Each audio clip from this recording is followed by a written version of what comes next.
Hilchos Shegagos Perek Asiri, the laws of sacrifices for inadvertent transgressions, chapter 10. New topic here, we're done with the chatas, the asham, now we're moving on to the korban oile v'yodit. Oile v'yodit means up and down, it's the fluctuating sacrifice. In very specific cases, Torah says that you get to bring a sacrifice based on your financial means. So if you're rich enough, you bring an animal, if you're poorer, you bring birds, if you're even poorer, you bring flour. And today we're going to discuss who these people are. So the Rambam says, Halacha Aleph, Shisha mitzvasam shiakrivu korban oile v'yodit. There are 6 people who the mitzvah is in the Torah that they have to bring an up and down, a fluctuating sacrifice. Be'elu heim, and they are, number 1, hamitzoira, a person who has tzaras. Now we learned yesterday that a person who has tzaras also has to bring a korban asham, a definite guilt offering.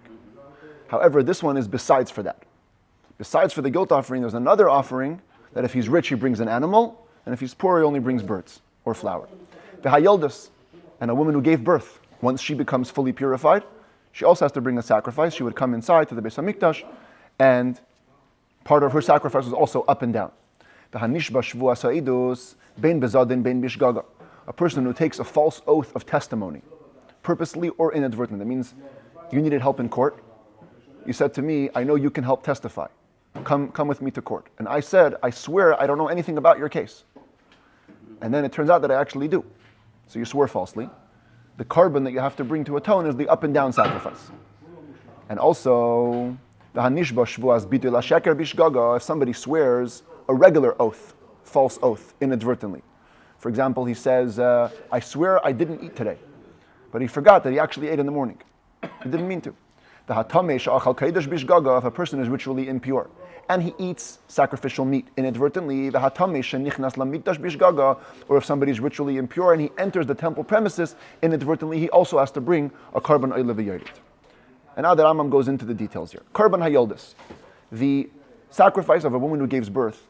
Im hoisa ashira, if she's rich, mevia keves ben shnasei le'oila, uben yoina oisoyer lechatas. In the Torah, the way it says, maybe I have the verses over here. No, I don't. In the Torah, it says that when a woman gives birth and she becomes pure, she has to bring a sheep in its first year of life and 1 bird. You see over here? It's zoomed in over here. I don't know if you can see. She's holding a sheep over here and 1 bird in the other hand. Being ein yada masege, says the Torah, if she can't afford it, hare karbana yored. So the carbon goes down. Umevia shtei seirim shnei bnei yoina echad oila ve'echad chatas. And she brings 2 birds. Instead of 1 sheep and 1 bird, now it's 2 birds. One is a burnt offering, one is a sin offering. Actually, you can see in the picture, this woman over here is holding 2 birds. Right. See? So she was a richer one, sheep and a bird. She's a poorer one, 2 birds. But you don't go lower than that in this case. And you don't go higher than the highest one, the bird and the sheep. Right. Afilu haysayada masagas laseh ve'eina masagas l'nesachav. Even if she actually had enough money to buy the animal, the sheep, but she didn't have enough money to buy its libations, the wine, the flour, the oil which accompanies the sheep, that's already considered too poor. Mevia korban ani, and she brings the poor woman's sacrifice. She goes down to 2 birds instead of an animal and a bird. So that's the birthing woman's offering. Halacha gimel hamitzoira kishayitar. When a mitzoira, a person gets tzaras and becomes pure, maybe shalish behemis. Ideally, he's supposed to bring 3 animals. Mehen shnei kvasim, 2 sheep, echad oila ve'echad asham, 1 burnt offering, 1 guilt offering. The kivsa lechatas, and a female sheep as a sin offering. That's if you're the richest. Im ein yadei masege, says the Torah, if you can't afford that, maybe shtei seirim shnei bnei yoina, echad oila ve'echad chatas ve'keves la'asham. So 2 of the sheep can be swapped out for 2 birds. And now you'll bring the sheep for the guilt offering, as we discussed yesterday. That stays the same, but at least the other 2 can be birds now, one as a burnt offering and one as a sin offering. Halacha dalid al shvuas ha'idus, for swearing falsely about testimony, v'al shigigas shvuas bitoy, and for inadvertently making a regular false oath, v'al shigigas tumas mikdash v'tumas kadashav, and for inadvertently eating sacrificial meat or going into the temple premises. When you're impure, maybe kisba oisiira kisharachatay sakvois. You have a classic korban oile v'yodit.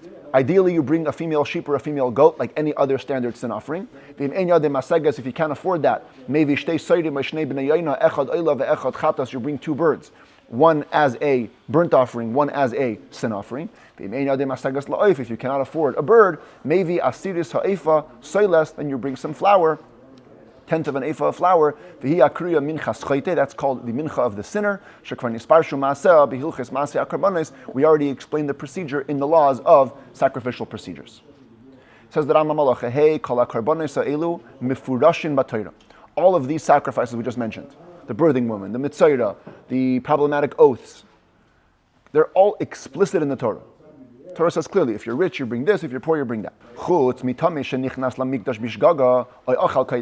Except for the ritually impure person who goes into the temple premises or eats sacrificial meat, it's not explicit. Rather, says the Rambam like this. He gives you the verses here. Shekach kasuv sham. This is what it says in the Torah. Here you have the whole portion of the Karban Oila V'Yored. Here's what it says.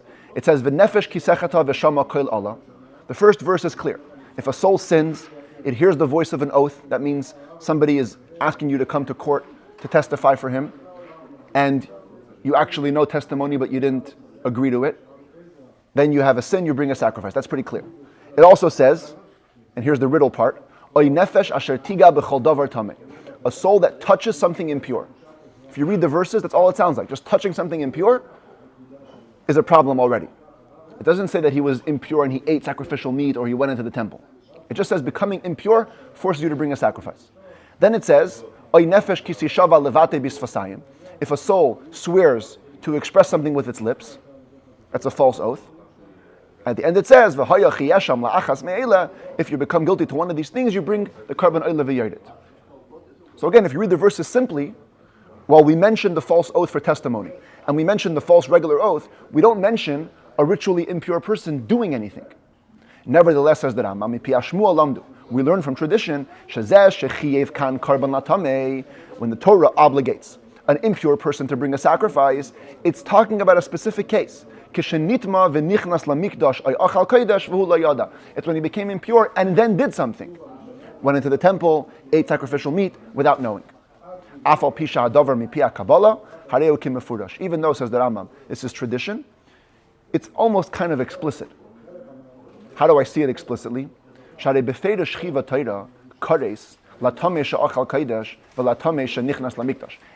it's clear in the Torah that you get excision for doing it purposely. If you're ritually impure and you eat sacrificial meat or come into the temple, Torah says clearly you get karet. Where do we see this? When somebody eats, it says, if a soul eats meat from a peace offering while his impurity is on him, the soul gets cut off. Somebody comes into the temple, it's ritually impure. It also says clearly, the soul gets cut off from Hashem, from the community, because it desecrated, it made impure the temple of God. Since Torah obligates you when you do it purposely to get excision, so obviously Torah, when it says to bring a sacrifice for impurity, it's talking about that kind of impurity. B'chol davar tameh means, and then you went into the temple or ate sacrificial meat. Halacha vav, kol karbanis shel isha chayeves. Anytime a woman is obligated to bring a sacrifice, for example, the birthing woman's offering, baila mevi al yadeha, her husband can bring it for her. Let's say she's sick, she couldn't come to the temple, husband could bring it for her, and it follows his financial means. Im haya ani mevi karban ani, im haya asher mevi al yadeha karban asher. If he was poor, he brings the poor man's sacrifice. If he was rich, he brings on her behalf the rich man's sacrifice. O mevi adam al yadei b'nai, v'al yadei bitai. A person can also bring a sacrifice for his son, or on behalf of his daughter, v'al yadei avdei v'shivchasai, or on behalf of his slave or maidservant, karban ani. A poor person sacrifice if he's poor, u'ma'achilam bizvachim, and you can have them actually eat from the sacrifices. Halacha zayin hamelech v'koyin mashiach. Let's talk about the king and the high priest. The king and the high priest, as we've seen when it comes to the standard sin offerings, they have a different offering, different animals. But when it comes to these, the king and the high priest, mevi'in karbanam al shvuas ha'edus, oy al shvuas bitoy, oy al tumas mikdash v'kadashav kishar hedyotis. They bring a sacrifice for a false oath of testimony or a false regular oath or becoming ritually impure and going into the temple or eating sacrificial meat. They bring it like any other person. The only time Torah differentiates between the sacrifice of a regular person and a king and a high priest, only in the mitzvahs where you're liable to a regular standard sin offering, as we explained in chapter 1. But the up and down sacrifice, they're all equal.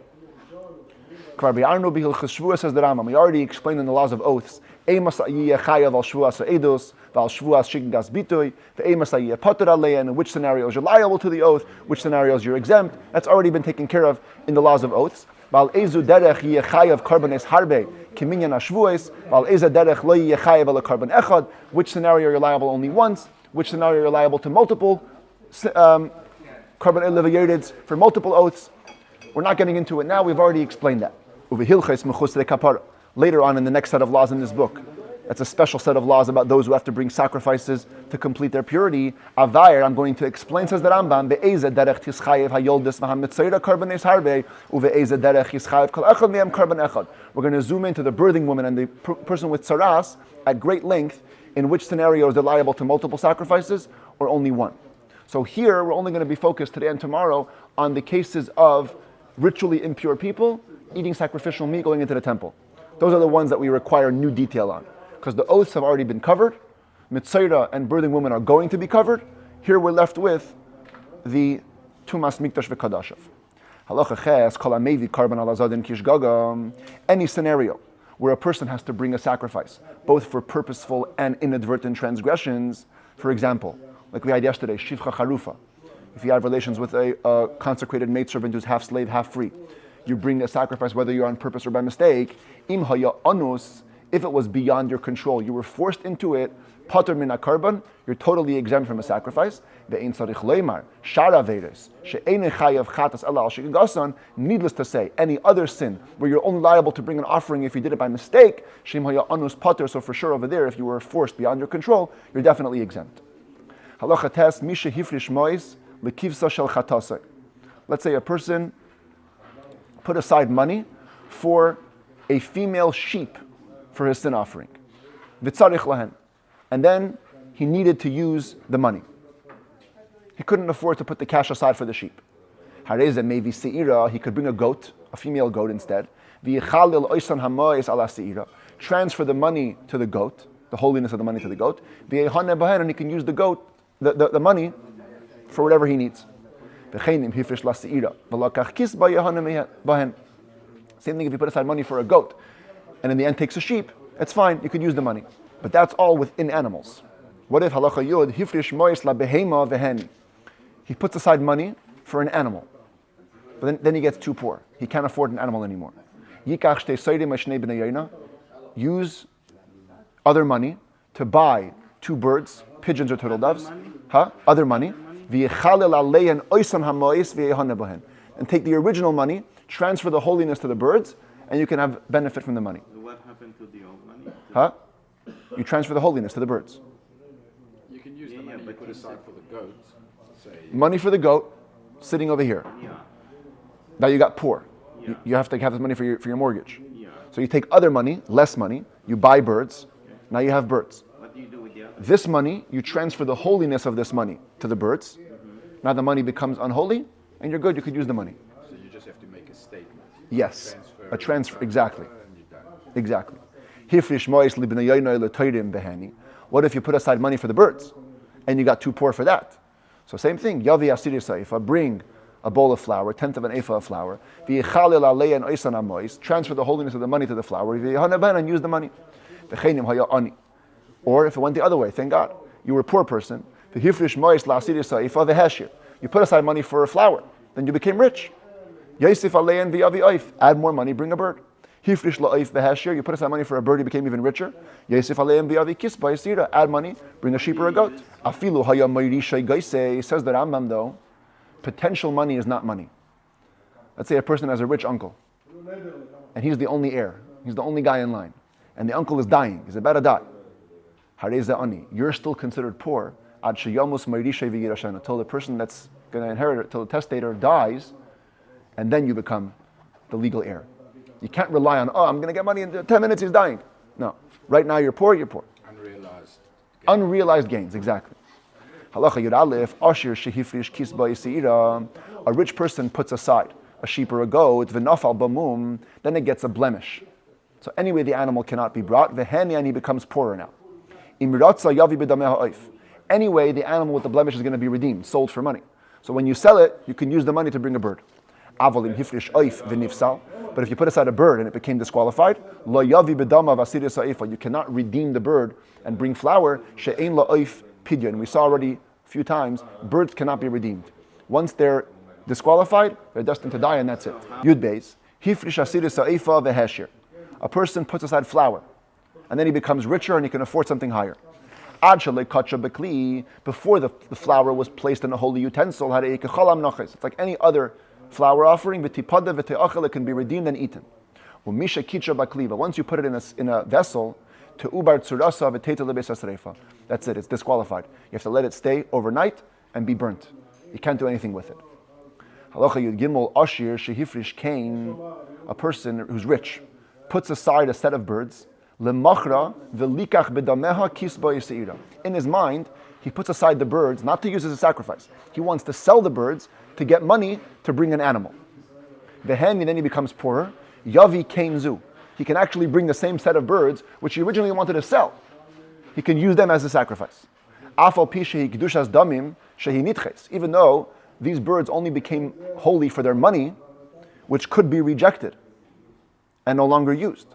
So how come over here it's not rejected? Because something rejected from the outset is not considered rejected. And right now that he's poorer, the birds are fit for him.